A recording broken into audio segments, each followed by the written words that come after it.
ہاں جی، اب تیار ہیں؟ بسم اللہ الرحمن الرحیم جی، آج ڈاکٹر صاحب نے 5واں بجٹ اپنا پیش کیا.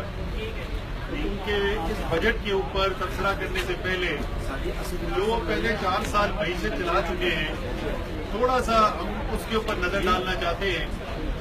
اور ویسے تو بہت ساری باتیں ہزاروں مختلف پہلو ہیں جس کے اوپر بات کی جا سکتی ہے، لیکن میں نے سوچا کہ بہتر طریقہ یہ ہوگا کہ وہ ترجیحات جو میاں نواز شریف نے خود اپنے لیے انہوں نے کہا تھا کہ یہ معیشت کی ترجیحات ہوں گی ہماری، اسی آئینے کے اندر دیکھا جائے کہ کارکردگی کیسی رہی ہے. تو 4 بڑی باتیں تھیں جو انہوں نے، آپ ان کو قوم کے ساتھ وعدہ کہہ لیں یا دعویٰ کہہ لیں، جو انہوں نے کیا تھا معیشت کے بارے میں اپنے انتخابات سے پہلے. سب سے پہلا اور شاید جو سب سے زیادہ بات انہوں نے کی وہ تو یہ کہ ہم لوڈ شیڈنگ ختم کر دیں. اس کا وقت جو ہے وہ کبھی 6 مہینے، کبھی 1 سال، کبھی 2 سال دیا گیا. جب حکومت بنی تو حکومت بننے کے فوراً بعد 480 ارب روپے کے گردشی قرضوں کی ادائیگی کر دی گئی، اور اسی وعدے کے ساتھ کی گئی کہ اس کے بعد آئندہ نہ کبھی گردشی قرضے پاکستان میں نظر آئیں گے اور نہ لوڈ شیڈنگ بچے گی. اس ملک کے اندر لوڈ شیڈنگ کا ہمیشہ کے لیے خاتمہ کر دیا جائے گا.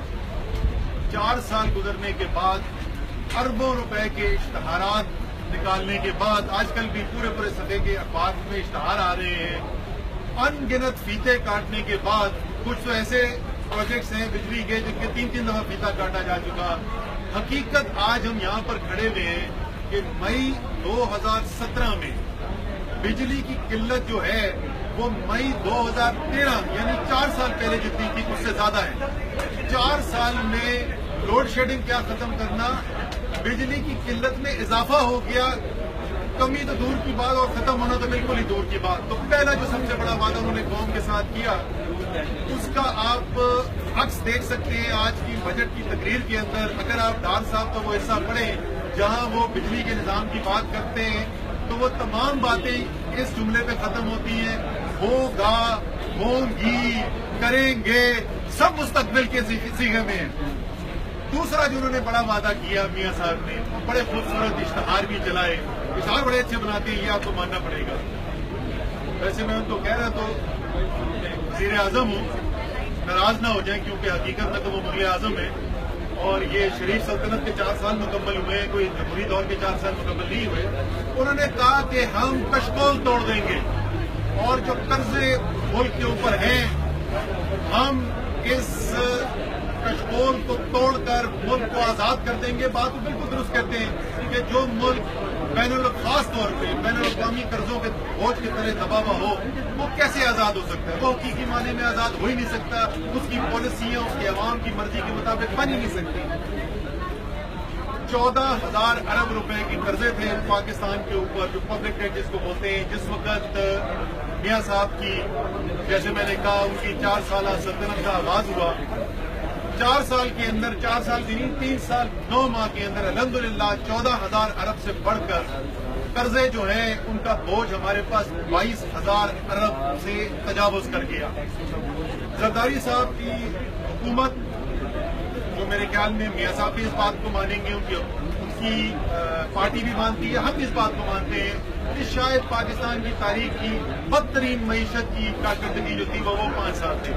ان 5 سالوں کے اندر 8,000 ارب قرضوں کا اضافہ ہوا اور میاں صاحب کی حکومت نے وہی 8,000 ارب قرضوں کا بوجھ جو ہے وہ صرف 3 سال اور 9 ماہ کے اندر الحمدللہ ملک کے اوپر چڑھا دیا ہے. بیرونی قرضے جو جیسے میں نے پہلے کہا کہ زیادہ اس سے بھی زیادہ خطرناک چیز ہے، وہ 61 ارب ڈالر کے تھے، وہ بڑھ کر مارچ 2017 میں یعنی 3 سال اور 9 مہینے کے بعد 76 ارب ڈالر تک پہنچ چکے ہیں. 15 ارب ڈالر یعنی 25% قرضوں میں اضافہ ہوا، بیرونی قرضوں کے اندر اضافہ ہوا. اس کے ساتھ ساتھ جو باہر سے تفصیلات آتی ہیں، جو محنت کش پاکستانی پیسہ واپس بھیجتے ہیں، ان میں کمی واقع ہونے شروع ہو گئی ہے. لیکن سب سے خطرناک بات یہ ہے کہ یہ قرضوں میں اضافہ کی جو بنیادی وجہ بن رہی ہے وہ یہ ہے کہ پاکستان کی برآمدات گر رہی ہیں اور درآمدات بڑھ رہی ہیں. पाकिस्तान की तारीख में आज तक कभी नहीं हुआ। 4 साल पहले जितनी बरामदात थी पाकिस्तान की 25 अरब डॉलर से गिर के वो 20 अरब डॉलर पे आ गई और हमारी बरामदात बढ़ गई। नतीजा क्या निकला कि इस साल पहले 10 माह के अंदर तजारती खसारा जो है 26.5 अरब डॉलर है और साल खत्म होने तक अंदाजा है कि वो 30 अरब डॉलर से तजावज कर जाएगा। यानी सादा अल्फाज में फिर वही मैं मुकाबला करूंगा, जरदारी साहब का आखिरी साल जो था उसमें जो तजारती खसारा था उससे 2 गुना से ज्यादा तजारती खसारा इस साल के अंदर होगा। और यही वजह है कि मुल्क बैरूनी कर्जों के दलदल के अंदर धंसता चला जा रहा है और हमारी जो खुद मुख्तारी थी, हमारी जो आजादी थी, जो पहले जिस पे सवालिया निशान थे, वो मजीद हम उससे मुश्किल हालात के अंदर आते चले जा रहे हैं। तीसरा वादा उन्होंने बड़ा वादा ये किया था कि हम, क्योंकि जरदारी साहब की हुकूमत में चोरी चकारी बहुत होती है तो सरमायाकारों का एतमाद खत्म हो गया, मुल्क में सरमायाकारी कम हो गई है, तो हम एक साफ शफाफ हुकूमत देंगे। सरमायाकारी बढ़ेगी, सरमायाकारी बढ़ेगी तो सनतें बनेंगी, नौकरियां पैदा होंगी, नौजवानों को रोजगार मिलेगा।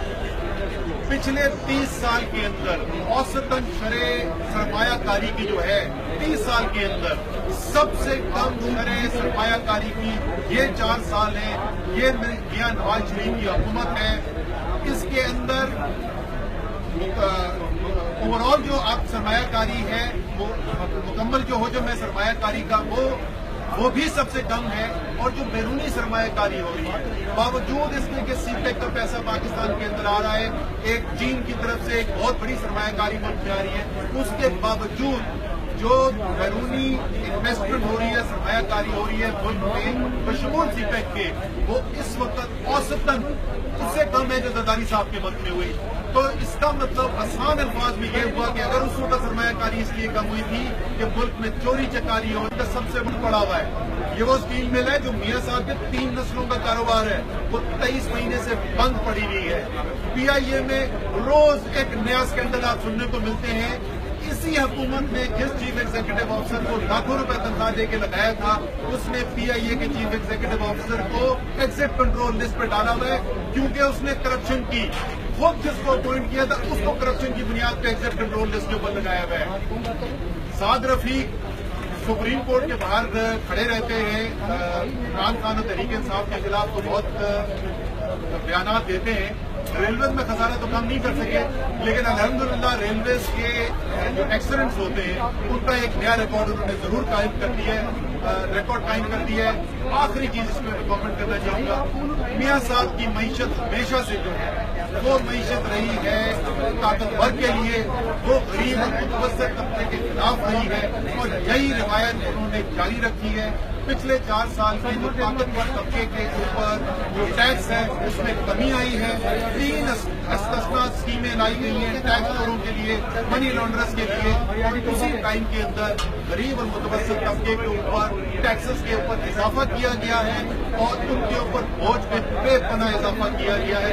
ये खुलासा इनकी कारकर्दगी का। अब आपके अगर कोई सवाल हो तो